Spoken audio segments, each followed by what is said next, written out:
Alors là, c'est énorme. On se refait une petite vidéo là, rapide, une petite info sur Trump, parce que ce qu'il a dit là ces jours-ci, je crois que c'est hier, euh, il veut, mais c'est véridique, hein, c'est vrai, il a dit ça. En fait, il veut faire de la bande de Gaza une côte d'Azur, comme en France, comme la côte d'Azur, à Gaza. Mais c'est incroyable. Alors, et devant Netanyahou, à une conférence de presse, donc il a l'intention, je vous truc le titre, hein, il a l'intention de prendre le contrôle de Gaza. Vous vous rendez compte? Prendre le contrôle de Gaza. Mais c'est un pays, il appartient à... Enfin, il y a les Palestiniens dedans, qui sont en guerre avec Israël. Voilà, c'est les deux camps. Et lui, on sait très bien que les États-Unis sont les alliés d'Israël. Il veut prendre le contrôle de Gaza. Alors déjà, je pense qu'il veut faire le genre, je suis le héros, j'arrive, je balaye tout devant tout le monde, c'est moi le plus fort, moi plus fort. J'ai une très très grosse voiture. Et je prends le contrôle de ce pays-là.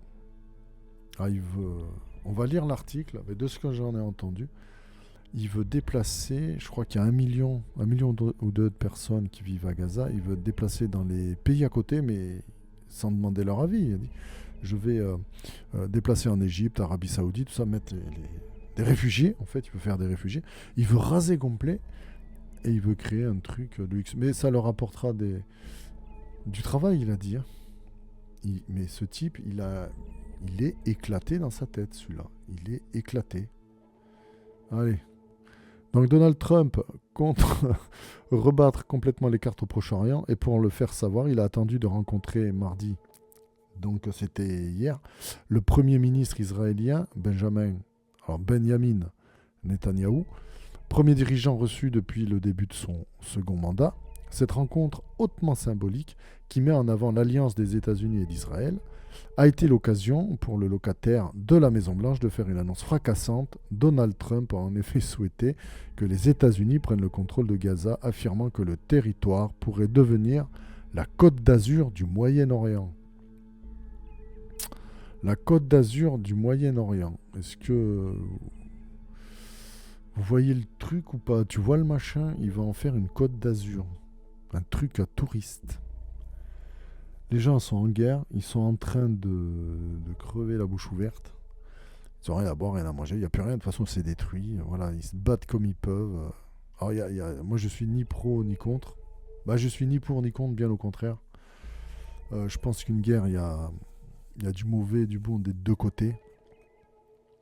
Si toi tu as une position, tu peux la mettre en commentaire, n'hésite pas, c'est pas grave, c'est intéressant d'avoir les avis de tout le monde.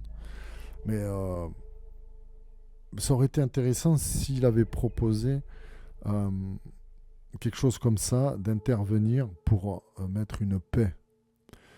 Pas en... Alors c'est compliqué, hein, mais ce que je veux dire, peut-être c'est une utopie, mais peut-être en faisant comprendre à Israël et au Hamas, stop, on arrête, même le monde, hein, l'Europe peut accompagner, on dit stop, on pose des gros jalons, une grosse armée partout, et on dit vous arrêtez, comme aux enfants, chacun dans son coin, et on reconstruit un truc bien avec les gens du pays.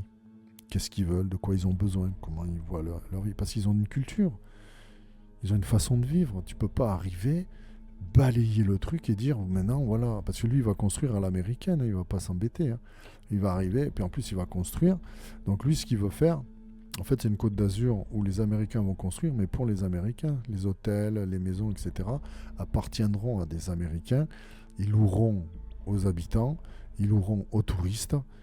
Et en fait, c'est eux qui vont se gaver. C'est pas les gens du cru, c'est pas des autochtones, ceux qui habitent sur place. Ce qu'il veut se faire, c'est une grosse escroquerie. Il veut spolier, là. Il veut spolier. Ce type, il pense qu'au fric. Il a trouvé une opportunité. Il a dit, ce territoire, je vais le prendre. On va le contrôler. Il fait passer ça sous le fait d'arrêter une guerre. Mais en fait, c'est juste pour s'enrichir. Il veut pas arrêter une guerre, il veut s'enrichir. C'est dramatique. Hein, il aurait les moyens d'arrêter cette guerre, de dire à son allié, arrête, ça suffit, c'est bon. En face, leur dire si vous arrêtez pas, on s'y met nous. Voilà, on va arriver avec ce qu'il faut. Tout le monde va s'arrêter. Quand il y a l'argent qui est au centre, ils vont s'arrêter. Il peut aller voir les différents pays autour, proposer une alliance avec eux, avec l'Arabie Saoudite, avec l'Égypte, etc. Et dire, bon, il faut que ça s'arrête, qu'est-ce qu'on fait? Ils peuvent trouver un compromis, ils peuvent trouver quelque chose. Bah lui, il a trouvé, hein, c'est Monsieur Boum Boum, hein, comme il a dit, lui, je rase, je fais, je prends. Voilà, je prends. Ben voilà. Dis-moi ce que t'en penses. Est-ce que vraiment toi tu ferais comme ça? Qu'est-ce que tu penses de lui? Mets-le en commentaire. Et si t'es pas abonné, n'hésite pas si c'est pas fait. Abonne-toi, ça me sera d'une aide précieuse. Bye.